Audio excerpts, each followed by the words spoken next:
tukwaniriza ku There is Still Hope channel y'essuubi. Kale tubalamusako yonna gye musinzira okubanga mutulabira kuto ogwa There is Still Hope. Abali ku There is Still Hope tutishi ne testimony amwe bale kubanga ate mutugoberera nakuza omwezi genderedde meka simusanga tuli mutano anti rapu kye bavuga superman muna ino kweteekateeka hoteli rapu kya ya mwezi yafe baleme bitwala mwezi gwa mwenda 2025 gwe mwaka najjo sinzira okubanga otulabira tukwagala nnyo katugulewo n'essaala mukama tukwebaza olwaleero kitibwa kisho n'amatendo n'ekitunu kyaffe n'ekyokuna twaniriza omwoyo mutukuvu ajatulungamye mu Kristo Yesu omwana Katonda omulamu amina abadde tugera bavuga speed ya mwoyo mutukuvu manyiye buli wolo bakuleka bulesi ekituufu lwakwanga tubatwalira ddala kakano nako olwaleero anja tutandike n'omusumba ono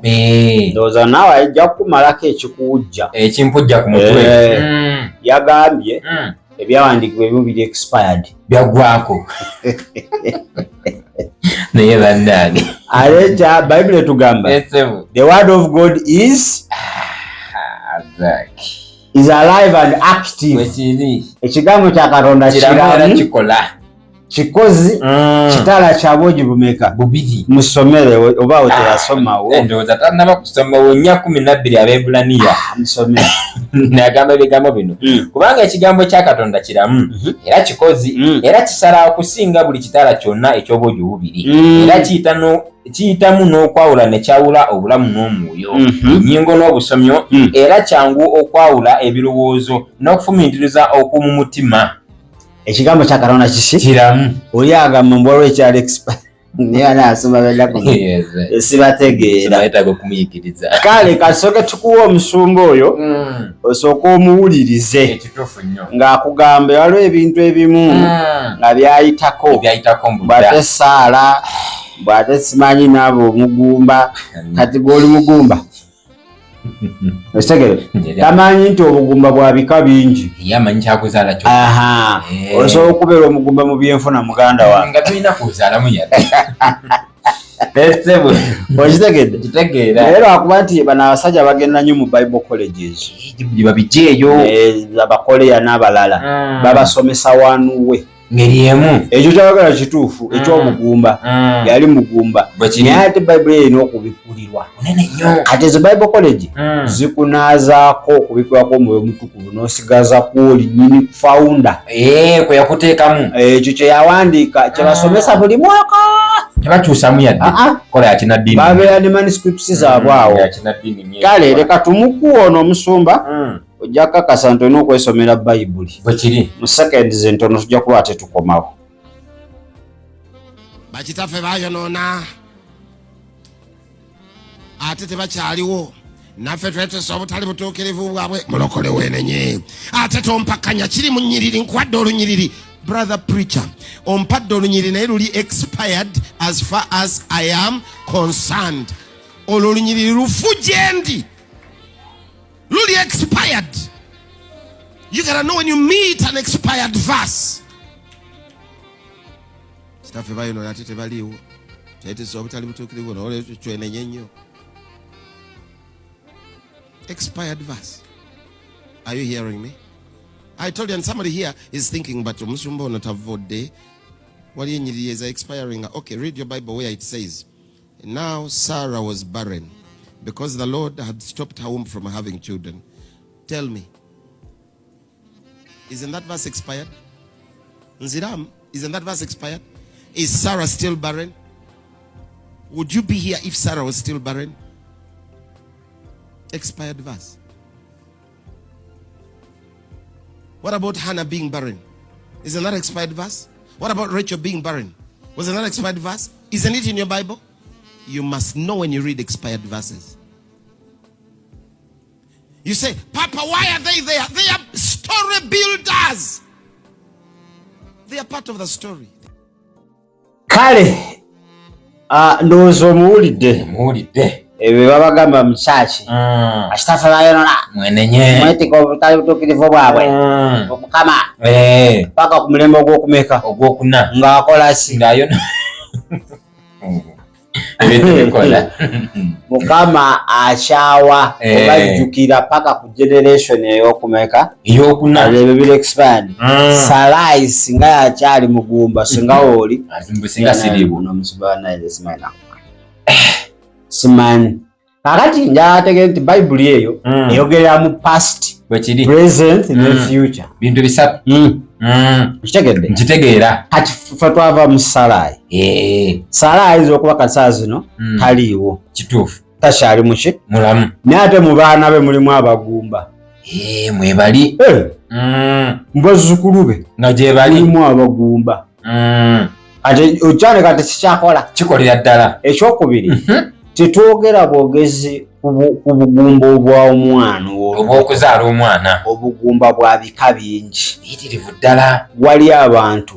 nga bagumba mu byenfuna bwe kiri wali abantu nga bagumba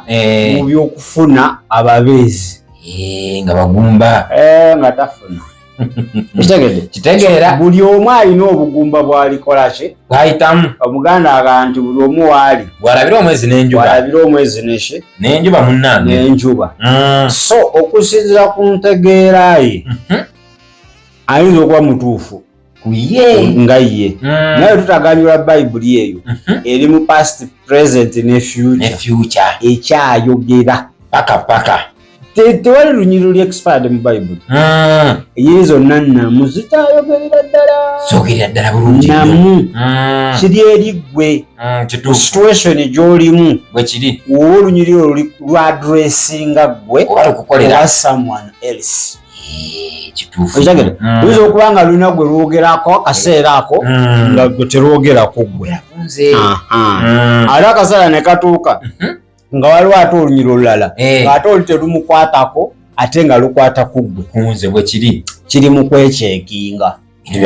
examine Paulo kyakola kiyatugamba examine yourself ekyana bakyaga muwa musomere Timoseewo ekyokubiri 3:16 ndi ekyawandiikibwa kirina okulungamya kwa Katonda era kigasa olw'okuyigirizanga n'olw'okunenyanga olw'okutegeerezanga n'olw'okubikulira okuli mu butuukirivu akandi Bible college zino zaleeta obuzibu byaleeta emitawaana kirungi ogenda n'obugumizi bwako ne bakubugumyako naye ate entegeera yo yonna togiteeka mu muntu oyo kkiriza omwoyo omutukuvu akulungamye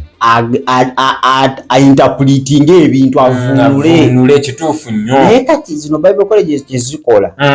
zikusomesa Bible eyo yennyini naye zikugjako omwoyo wa Katonda ino bali limited ero dda mukyakyo nga pasa byonna byasomesa nga bifu pastor ya bulamu baba wano kirina kuba kiti ekyo pastor akinyodde kirina kuba kiti kati gw'olifaalinga ku kye bakusomesa kyokka naye ekyawandiikibwa kimu kisobola okubeera n'amakulu akakadde mayitirivu nnyo okitegedde nkitegeera akati Yesu yafa n'azuukira ekyawandiikibwa kifu akiramu kuba tekikyamukwatako takyali mu ntaana butakyava takyazuukira ayi muganda wange muteesomere Bayibuli kubuuza ku mwani yali afuddeko n'azuukira bagenda obbabuza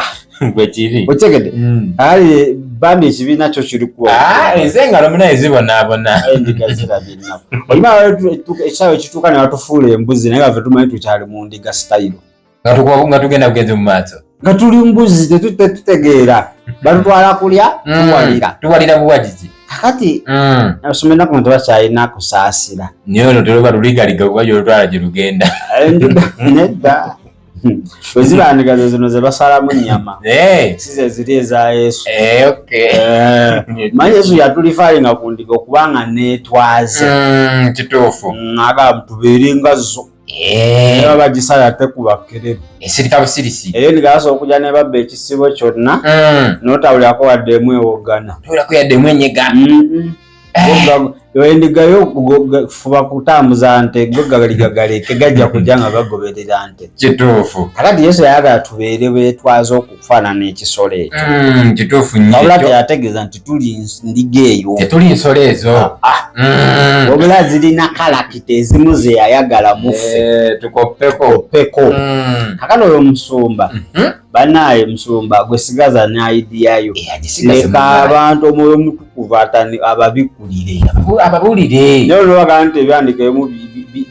bikola ki byaggwako ayo luberebere jakwate kugasa Exodus byonna kati ojja genda mu kubikula essula ezisembayo zokka zeziyinza okuba nga zikyalina nate nezimutali shuwa nti oba natuukayo so naye bino ebiro ebisembayo olina okuba ng'ofaayo nnyo eri omuntu ow'omunda bwe kiri mmere ki gy'omuliisa Sharon aŋŋambye I was waiting for you yakulabye ondabye yakulabidde ddala kati yogera olulimi lututegeera yalwogere yogera olukristo wogenda mu gundi zino institutions za gavumenti bagamba tambula ng'omuganda gwe sirwala okumbe bagagwe kasawo owena gwa kasawo nakuzizo bakaita ndaga muntu otambudde n'endaga muntu ndaga butonde nti ate bagibba ntirengera omusiru ono tugazi neziriko zero ziyingiza kisuleeyo kibeereyo bwaleze endaga muntu yange bweyagwa omwana yagiteeka mu kidomola ebintu bikola guli munaki oli muna Uganda oba okutambula nekya green tambula n'endagala sitaani agaba ennimi zeyinza obuliramu n'otatekiboogera kakati omusomalooza ye tumukomyawo tumutadde shaike byawandikibwa yennyini yatakola ki yatabitegeera ali ku banna abagamba musimanyi ebyawandiika ebimu biri expired bayibuli yomwo buli ekyawandiikibwa nga ebagambye mu Timoseewo kyawandiikibwa kulungamya bwekiri to collect to cancel buli kimu kyonna okuva ku Genesis chapter 1 verse 1 paka ku Revelation essula esembayo n'akanyiriri akasembayo biramu bikolera ddala bitala okitegedde bwekiri there is no unexpired verse naye kamuddemu mu luzungu lunyani pastor my friend there is no an expired verse in the Bible you understand bizi bagamba mugende nga ku ssomero naye mugasimanya ate miyembe okuba ne babuliko egimyuse buli ddoodo biwooma tugenda tutambuzeewo bigero omusomamu abamusobola ab'oluzungu nakakati ffe tubeera eno twemulugunya bwemulugunya ye musajja oyo n'oluganda alumanyi alutegeera bulungi kakati muganda wange okutegeera nti ebyandiko ebyo biramu olina kwatula Kristo alina kukkiriza Kristo awo ogenda obitegeerera naye oba tonnaba mukkiriza bwekiri byonna ojja kulaba nga bugero bwa Wakayima ne Wango si bituufu bwekiri kakati baatuze kakati gwawulidde ebigambo byetwogeddeko kyensobola okugamba kiri kimu kkiriza Yesu ge mazima n'obulamu yasobola okuwa ekigambo ekirina obulamu ova ku biri na ku bya Yesu egamba Yesu olwaleero mpulidde ekigambo era nzikiriza njatula n'akamwa kange kubeera omulokozi wange era Mukama wange nsaba